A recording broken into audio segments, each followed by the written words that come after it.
Hey everybody, welcome back to Guys Night Lab. I'm Jesus Velasquez. And I am Jordan Zacharias. And of course, of course. welcome to another edition of Guys Night Lab for Halloween Nights. And today we're going to be talking about a wonderful movie called Stepfather. And how wonderful these stepfathers are. You know, they moving into such a complicated situation in life and try to pick up the pieces of a broken home. Yeah, or pieces of their family member they just dismantled and dismembered. There's that too. I do believe this movie might give Stepfathers a bad name, but yeah, it looks bad for him. Yeah. It does. So, anyways, Stepfather stars Terry O'Quinn. If you don't know who he is, he's from Lost. He's actually done a lot of other things. Yeah, he's been in a lot, and I can't think of any of them. He was in an episode of X-Files. He was in Lost. He was in a lot of things. Anyway. Yeah. So, anyways, it stars him, and the movie came out in 1987. And the movie pretty much is about what? Let's just keep going. I'm already laughing about parts in the movie. Oh gosh, yeah. So yeah. Anyway, so the movie is about a stepfather. So let's just break it down. Spoilers right here. We'll give you because a lot of people haven't seen this. It's not a regular movie that that a lot of people have seen. So here we go. Your 3, 2, 1 spoiler. All right. The movie opens of him just kind of like taking a shower. P.S. There's some nudity in here. Oh yeah. And so yeah, I mean it's kind of like I don't know if it was accidental by the mirror, but yeah, you see it. Anyways, so he's taking a shower, and you can tell there's blood on his face. And you're like, what's going on? So he's like trimming his beard. Yeah. He's like cutting his hair differently. His look and everything. So then he's like he cleans up like upstairs. There's toys and everything, and he walks downstairs, and then you see like it's brutal. I mean, it's pretty gnarly. Like you're like, what? It's just a whole massacred family like in the living room. 2 or 3 kids, the mom, whatever, like just wiped out. And it's like wiped out. And then like you kind of like then it pans out as he opens the door and it's like I wouldn't say younger girl, but maybe a younger girl than it was. And you're like, oh man, brutal. I mean that's insane. And you're like, man, that's it's one heck of an opening. Yeah, it's crazy. So then the whole point is he goes to a different town, different state, and then he starts all over. He finds a new family. Finds a new wife with a new child, daughter. To quote Tyler Durden in Fight Club, "Ever setting up franchises." That's right.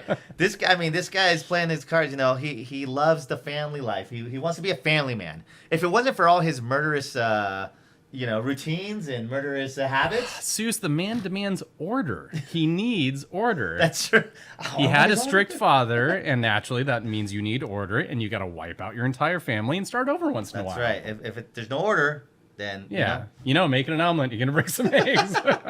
So throughout the whole movie, it's kind of funny because it definitely has some great like stepfather cliches. I don't know if you know, I've had friends, and even in my family, there's been people who are like our step parents or whatever.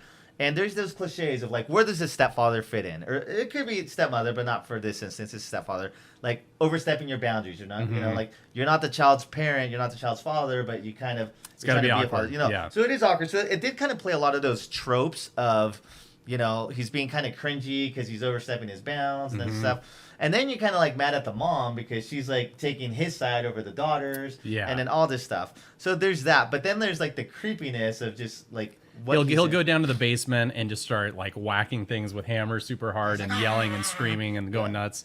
And then he gets walked in on by people, and all of a sudden you're like, uh-oh.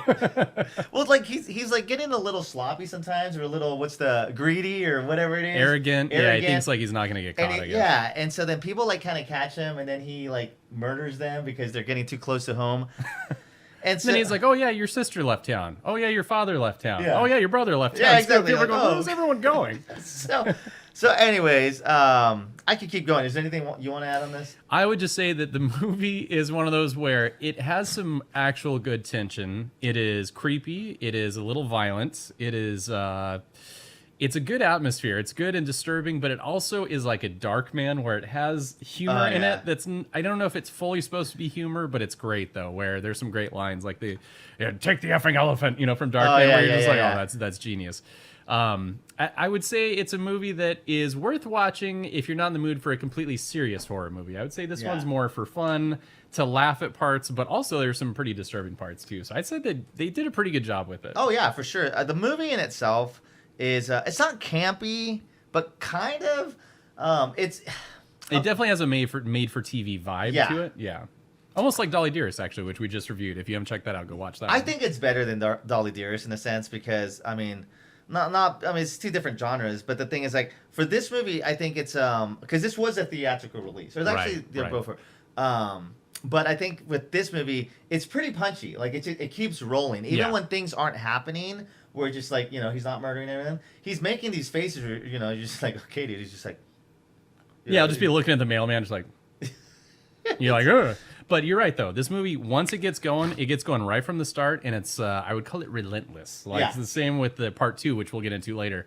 But once these movies start, kind of like a Maniac Cop. Yes. Like they just get right into it. They get rolling. They're out, and then the credits roll, and that's it. So I mean, the movie's 89 minutes. So I mean, really punchy, just straight to the point. Flies by. There is a character in the story. We call him the cook from Shining, and so I mean, there's a B story, and it's like. You're kind of liking the character because, like, okay, like he's the brother of like the family that got murdered in the opening scene, and so he's like the wife's brother, and so he's investigating who this guy, and he's on the Stepfather's track, and he's doing great and excellent. He's the Loomis after Michael Myers. Exactly. He's doing excellent work, and it's just like the B story is like setting like okay, like. And he's like a good-looking guy. He looks in shape. We're like, all right, this is our protagonist, Yeah, he's armed with a weapon. He's got a firearm. Everything, and then. Let's just say the Act 3 climax is very anticlimactic. Without giving away any spoilers, like Sue said, it's basically, if you know what happens to Halloran the cook in The Shining, it's pretty much exactly that in this movie. If you know what that means, then that's a spoiler alert. Yeah.